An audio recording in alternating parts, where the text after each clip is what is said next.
She said her mom wanted to know how the new dress looked, but the way she showed it to me, it wasn't for her mom's eyes. It started as an ordinary visit, one of those small, forgettable errands that somehow become the start of something you can't forget. I had dropped by to return a book her mother had lent me weeks ago, a well-worn novel whose corners were folded and faintly perfumed with lavender. Their house was always warm like that, sunlit, scented, and strangely peaceful, like time moved a little slower inside. Her mom welcomed me in with her usual kindness, a voice that carried calm authority softened by affection. She was setting the table for tea, humming to a tune I couldn't quite place. The afternoon light came through the tall lace curtains, laying soft golden shapes across the polished wooden floor. We chatted about nothing special. The weather, the book, a neighbor's new dog, until her mother, almost as an afterthought, mentioned, "She just bought a new dress yesterday. I told her to show it to you. You have an eye for these things, don't you?" I almost laughed. It was such a casual thing to say, but the moment the words left her mouth, something shifted. I felt my pulse quicken. Not out of excitement, but something quieter, deeper. That subtle anticipation you feel before something changes, even if you don't yet know how. From upstairs, her voice drifted down, light, curious, unhurried. "Now, it's not even ironed," she said, half protesting, half amused. Her mother smiled at me as if sharing a secret. "She's shy sometimes," she whispered. Footsteps echoed softly overhead, deliberate, then pausing. The house, moments ago filled with easy conversation, now held a quiet that seemed to listen with me.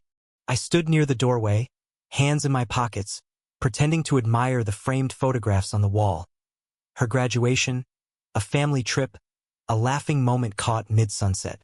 It struck me then how her presence filled this place even when she wasn't in the room. Small things that carried her imprint.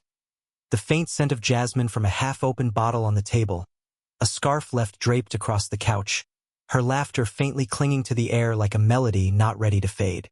Her mother poured tea, speaking lightly about how proud she was, how she's grown into herself lately. I nodded, trying to listen, but my focus kept slipping upstairs. Every sound, a drawer closing, the rustle of fabric, seemed amplified. When her mother turned to fetch something from the kitchen, I caught my reflection in the mirror across the hall. I looked steady enough, calm, casual, but my eyes betrayed me. They carried that restless curiosity, that quiet awareness that something was about to unfold. Then, a soft voice from the stairs, "All right, don't laugh if it looks silly." And just like that, a simple moment, a borrowed book, a casual visit, began to hum with a different kind of electricity. The kind you don't name, the kind you only feel. She appeared at the top of the stairs like a thought that didn't want to be spoken out loud. For a moment, the light from the window behind her turned her silhouette into something soft, almost untouchable. She hesitated there, one hand brushing her hair back, the other smoothing the dress at her side as if the fabric needed reassurance. The dress was a quiet kind of beautiful, deep blue, the color of dusk just before night settles in. It wasn't flashy, but graceful, modest in the way that made you look twice because it didn't ask for attention. It earned it. The fabric caught the light when she moved, flowing just enough to trace the curve of her steps as she descended. My throat felt suddenly dry. I didn't know what to do with my hands, or my eyes. Looking away felt wrong, but staring felt worse. There was a faint smile on her lips, that half-playful, half-nervous kind that tries to seem confident but gives away every heartbeat beneath it. Her mother was still in the kitchen, talking over the sound of boiling water, completely unaware of the small, delicate storm forming in the hallway. The air between us felt charged, not in a dramatic way, more like a low hum of awareness neither of us wanted to admit existed. She paused at the bottom step, eyes lifting to meet mine. "Well?" she asked, tilting her head, that smile deepening just enough to test me. For a second, words failed. The sunlight had found her, slipped through the window and landed perfectly across her shoulder, tracing her collarbone, catching in her hair. It was such a simple thing, but it made her look radiant. Not like someone showing off a dress, but someone becoming it, as if the fabric itself was made for her alone. I tried to sound casual, to say something harmless. "It suits you," I managed, but even I could hear the softness in my voice. Her eyebrows lifted slightly, amused. "Just suits me." She was teasing, but not entirely. There was something in her tone, a quiet dare. Her fingers brushed the edge of the skirt, letting it sway gently. My gaze followed the motion without meaning to, drawn by how natural it all felt. The movement, the moment, her presence filling the space like a warm note in a silent room. I wanted to say more, to tell her that it wasn't the dress that suited her, but the calm confidence she wore with it, that she looked like the kind of peace people spent their lives trying to find. But before I could speak, her mother called from the kitchen, and she glanced away, laughing softly. The spell broke, but not completely. She turned back for a second, eyes glinting, and said quietly, "You didn't laugh." "I couldn't," I replied, "and I meant it." Her mother's phone rang just then, a cheerful melody that filled the air, breaking whatever fragile rhythm we'd been caught in. She excused herself, still smiling, and disappeared into the other room, her voice fading into polite conversation. And suddenly it was just the two of us. The house felt different when it quieted down like that. The ticking clock seemed louder, the soft rustle of the curtains more alive. She stood near the doorway, fingertips grazing the edge of the wooden table, tracing invisible lines while pretending to adjust the folds of her dress. Neither of us spoke right away. It wasn't an awkward silence, more like a stillness heavy with something we hadn't yet learned to name. I could feel the weight of what wasn't being said. I tried to fill the space with a safe sentence. "Your mom's right," I said, meaning to sound casual. "That color really suits you." It wasn't enough. The words fell short of the truth. I wanted to tell her that the dress wasn't what I noticed.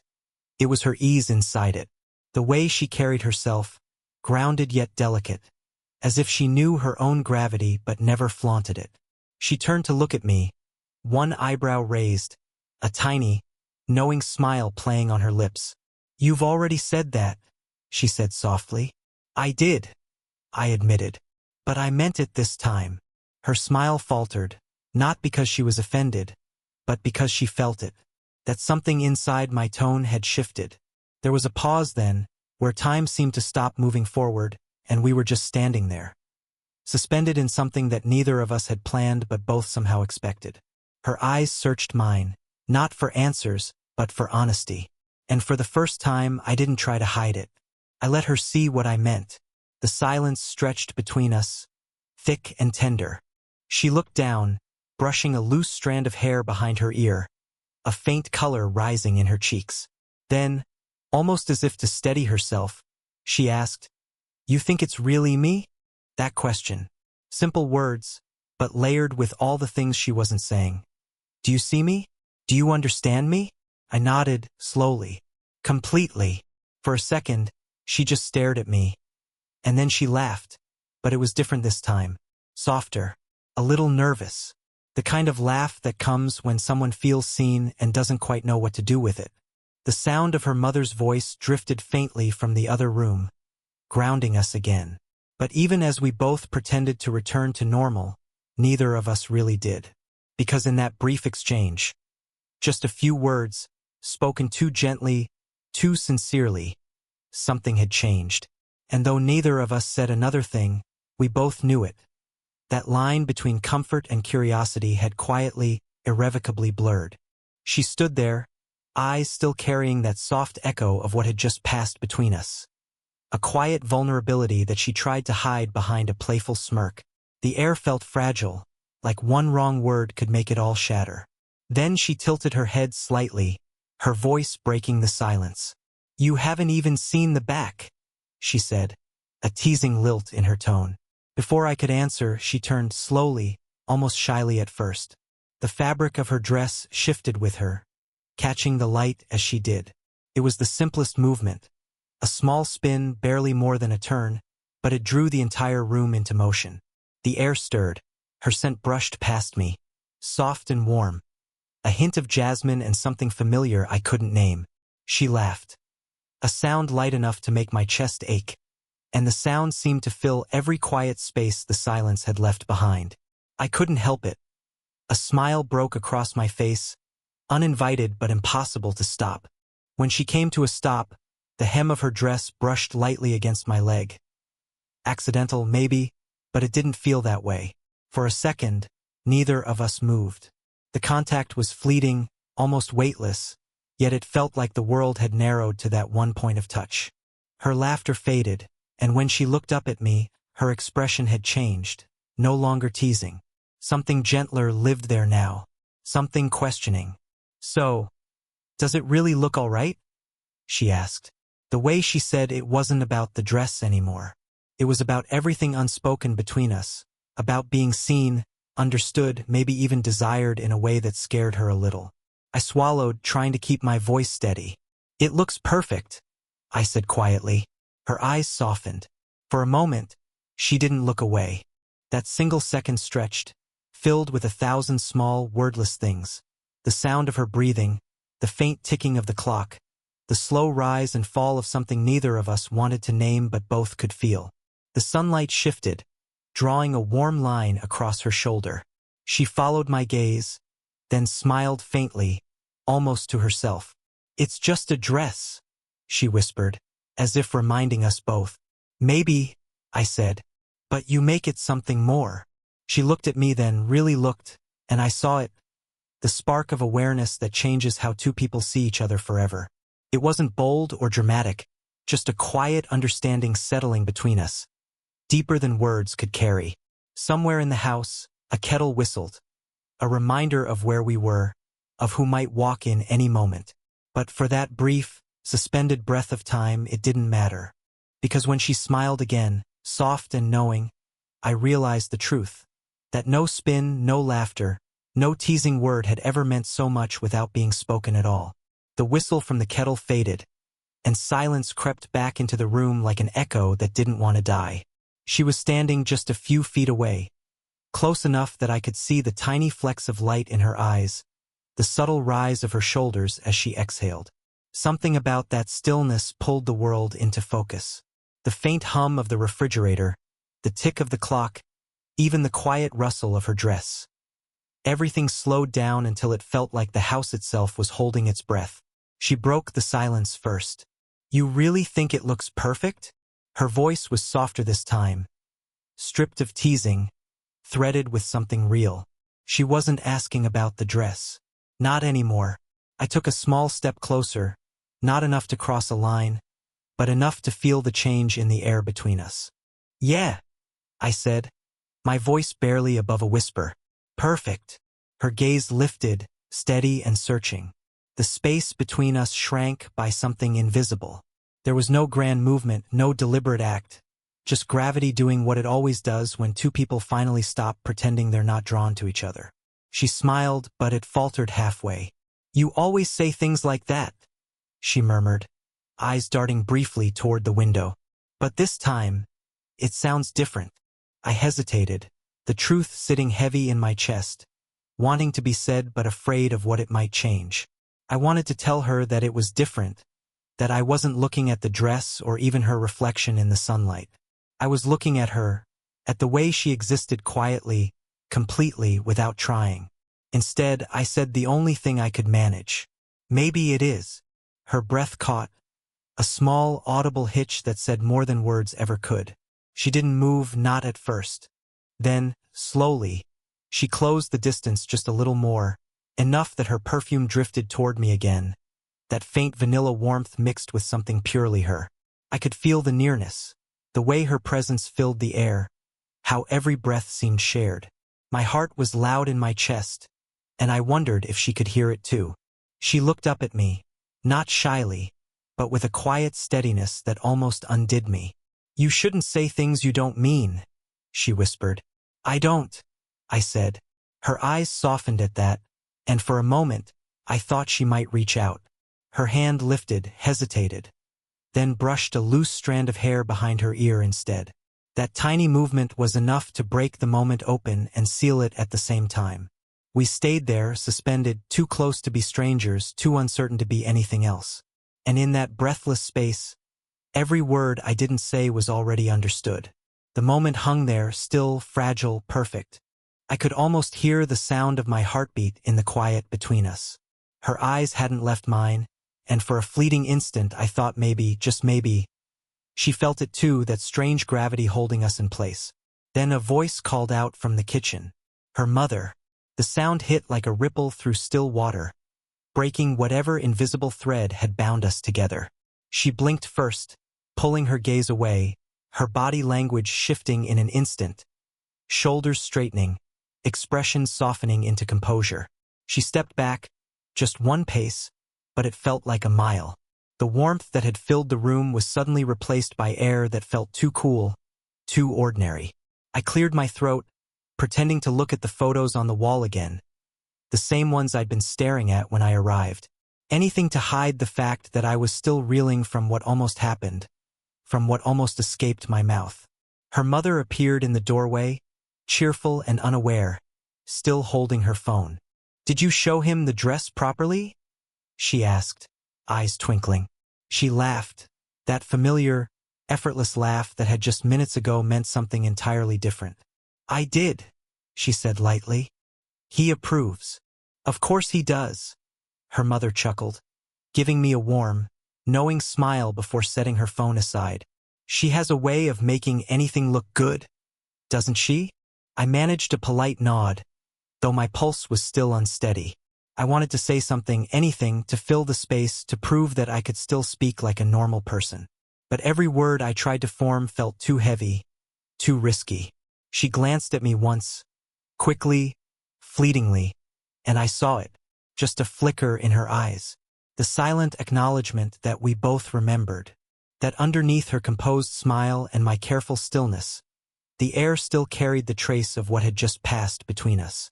Her mother poured tea, humming softly again, and for a moment, the scene looked so normal it almost hurt. The same house, the same table, the same laughter, and yet it wasn't the same anymore. Something invisible had shifted. She sat across the room, crossing one leg over the other, acting perfectly casual. But her fingers, resting lightly against her cup, betrayed her. They moved restlessly, tracing small circles against the porcelain rim.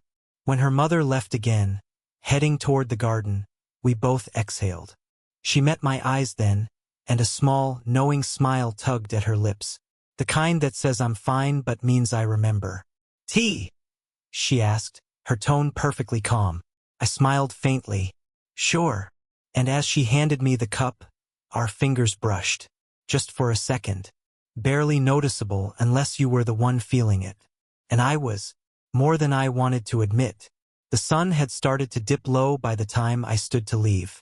The house had that late afternoon calm, golden light spilling through the curtains, the quiet hum of life winding down. Her mother was upstairs, still chatting on the phone, her voice faint through the half-open door. She walked me to the front, her steps soft against the polished floor. The sound of them, slow, deliberate, somehow made the silence between us feel louder. At the door I turned, meaning to thank her for the tea, for the visit, for everything ordinary that wasn't really ordinary anymore. But the words tangled somewhere in my throat. She smiled, gently, like she could sense the struggle. "You don't have to say anything," she murmured, resting her hand on the edge of the doorframe. The evening light caught the faint shimmer of her dress, now dimmer, calmer, as if it had absorbed every quiet thing that had passed between us. For a second, I just looked at her, not in the way you look at someone you're about to leave, but in the way you try to memorize them. The soft line of her jaw, the relaxed ease in her shoulders, the warmth in her eyes that she tried to hide behind that poised calm of hers. I meant what I said. I told her, my voice low, steady. Her lips parted slightly, as if to reply, but instead she took a small breath and looked down, tucking a strand of hair behind her ear. "I know," she whispered. "That's why it scared me a little." I didn't move closer, but the air between us felt charged again. Gentler now, not heavy like before, just honest. A faint breeze stirred the curtain beside her, brushing the hem of her dress against her knee. The scent of jasmine drifted out again, the same one I'd noticed earlier, now mixed with something softer, something like warmth after rain. She lifted her eyes again, and for a heartbeat, the distance between us didn't exist. "Thank you," she said quietly, "for being honest." I wanted to ask what exactly she meant, about the dress, or the look we shared, or the silence that had said everything words couldn't. But I didn't. Some things don't need questions. They only need to be remembered. Her hand moved slightly, opening the door wider. Our fingers brushed as I stepped past, light, fleeting, but enough to carry the weight of everything we hadn't said. Outside, the world felt different, cooler, quieter, the kind of evening where even the air seems to remember. I turned once halfway down the path. She was still standing there, framed by the doorway, half in shadow, half in gold. And in that look, that single, silent glance, there was no confession, no promise, just understanding. The kind that lingers long after words fade. When the door closed softly behind her, it wasn't an ending. It was something far more delicate, the beginning of knowing she'd live quietly in my thoughts. Every time I saw the color blue,